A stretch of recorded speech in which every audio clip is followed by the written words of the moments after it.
All right, Shalom. I want to start off by giving all praises and glory unto Yahweh, Bahashim Yahushai, Bahashim B'cha HaKodash, Dabanes, unto the apostles, the elders, and the bishops of Great Millstone. I want to send much love unto the brothers out there doing this work in truth and sincerity. And also I want to send peace and blessings unto the believers of the hopeful elect. And in this morning's lesson, I wanted to read the book of Deuteronomy, chapter 25, and just break it down to the spirit here, man. All right. These are the laws of the Most High and laws that we should know and strive to keep unto the best of our abilities. Now, we do understand that certain of these laws we can't keep, all right, because we are in captivity and we don't have any sovereignty, okay? But to know these laws is a good thing, man, because you get an insight on the knowledge of Yahweh Ba'ashim Yahushai. All right. And so without further ado, I get into this chapter here. And as you can see, I have it pulled up in the NLT Bible. So starting here, Deuteronomy chapter 25, verse 1, it says, "Suppose two people take a dispute to court, and the judges declare that one is right and the other is wrong. If the person in the wrong is sentenced to be flogged, the judge must command him to lie down and be beaten in his presence with the number of lashes appropriate to the crime, but never give more than 40 lashes. More than 40 lashes would publicly humiliate your neighbor." So in certain cases, man, all right, if a situation happened between two people, okay, and the crime was worthy to be flogged or to be whipped, then you will get 40 lashes, okay, for certain crimes, man. Man, oh man, okay. I believe Paul said he got whipped. He received 40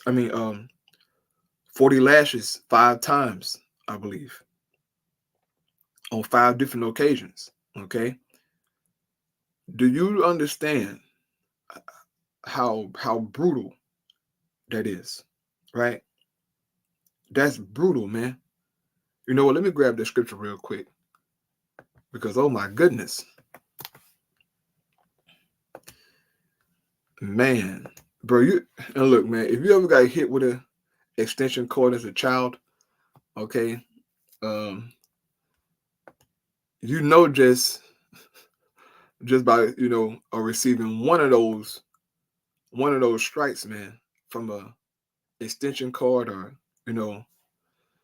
whatever your parents hit you with, okay, that left those bruises. It wasn't a good feeling. So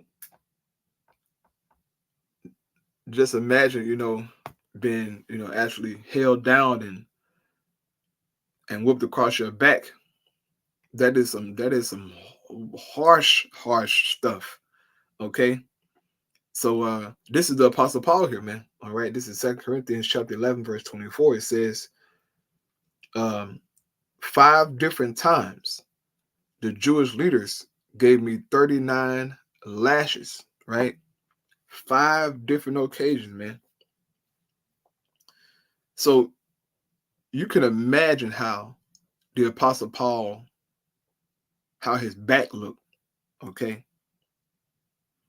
And who knows, man, if they only just hit Paul across his back, right? Because Jake was being wicked back then. Who know where all they hit him at, man? But on 5 different times, occasions, okay, that is some brutal stuff, man. That is some brutal stuff, okay? But this is what the law says, man, all right? Jumping down to verse 4, it says, "You must not muzzle an ox to keep it from eating as it treads out the grain," right? Here it is, the ox is putting in the work, okay? So that you can, plant your seeds and all that good stuff. But as the ox is working, you have his mouth muzzled, man, to where he can't eat no food.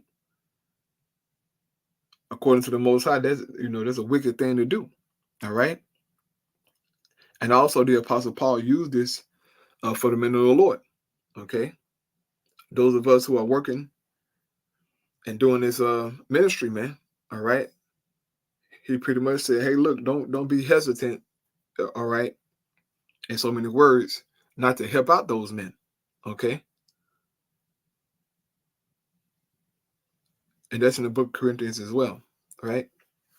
But reading on here, Deuteronomy chapter 25, verse 5, it says, if two brothers are living together on the same property, and one of them dies without a son, his widow may not be married to anyone from outside the family. Instead, her husband's brother should marry her and have intercourse with her to fulfill the duties of a brother-in-law.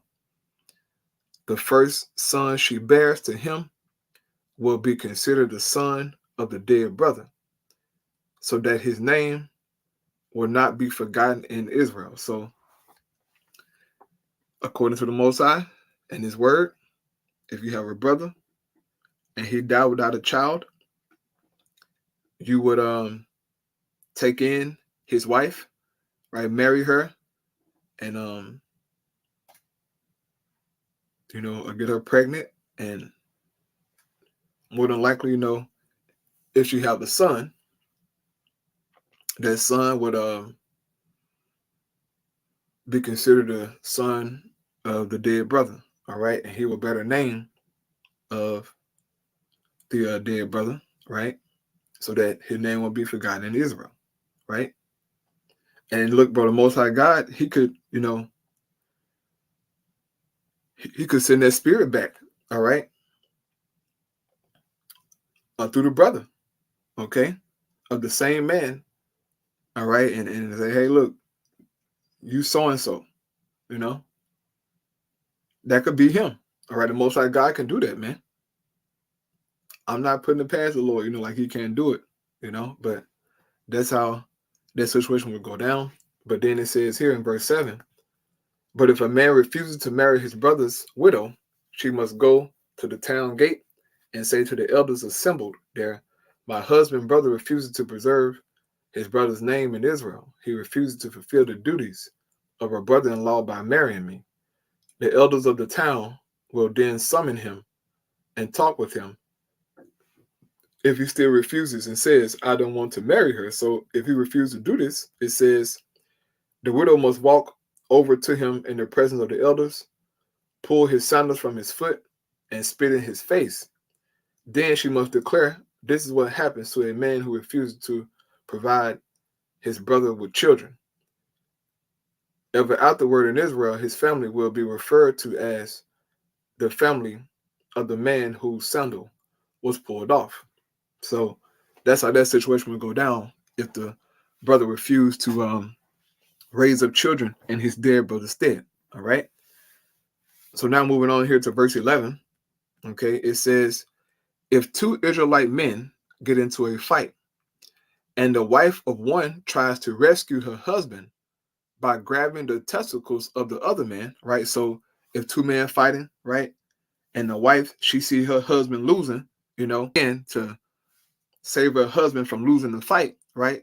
By grabbing the other man's testicles or possibly, punching him in his testicles, right? It says, verse 12, you must cut off her hand. Show her no pity, right? Now, I know that this law may seem harsh to some people, right? It may seem unfair because she's trying to help her man out. Why? Well, according to the Most High, a woman should stay in her place. And she has no business getting between grown men fighting, okay? If your man lose a fight, then he just lost a fight. But you coming in and, grabbing the other man by his testes, right? Kicking him or punching him in his testes, well, then you're giving your husband the advantage. All right. And the Most High say to cut her hands off and to show no pity. Right. And I wonder how you people feel about this law. Right. You get all butt hurt behind the grape law. Well, how you feel about this law? Okay. And Lord willing, man, you know what, bro? I might do a lesson on some harsh laws in the Bible, right? To show you how serious the Most High is, man, in His Word. Since you think the so-called grape law is, oh my God, oh my God. Well, it's more written in the law, man. Okay, but that's the judgment. If you want to help your man out, you try to jump in. Most High said, cut the whole hand off. Yeah, cut that hand off. That'll teach you to stay in a woman's place. Read it on, right? Verse 13 says, you must use accurate scales when you weigh out merchandise, and you must use full and honest measures. Yes, always use honest weights and measures so that you may enjoy a long life in the land the Lord your God is giving you. All who cheat with dishonest weights and measures are detestable to the Lord your God. So you're supposed to use just weights, man, just balances, okay?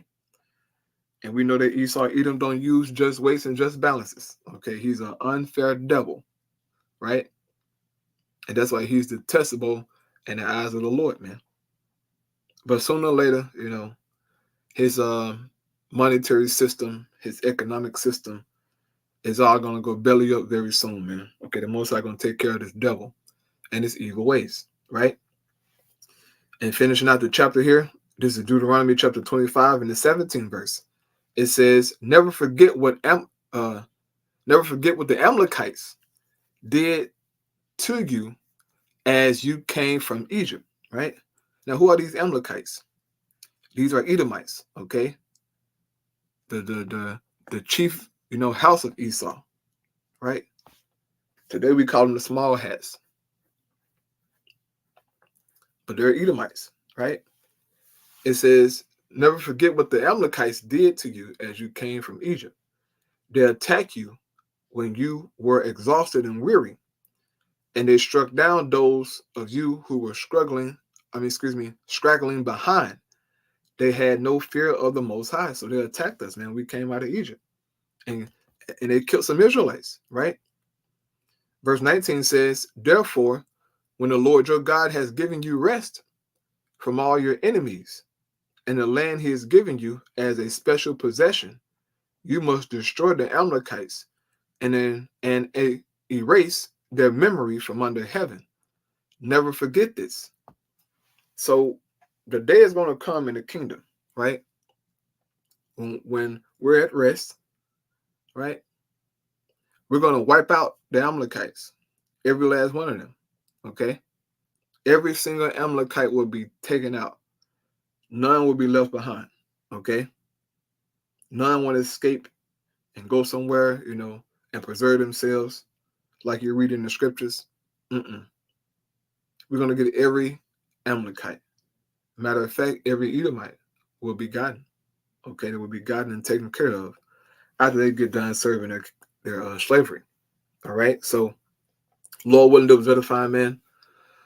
Once again, I want to give all praise and glory unto Yahweh, Bahashim Yahushai, Bahashim Chakadash. Shalom.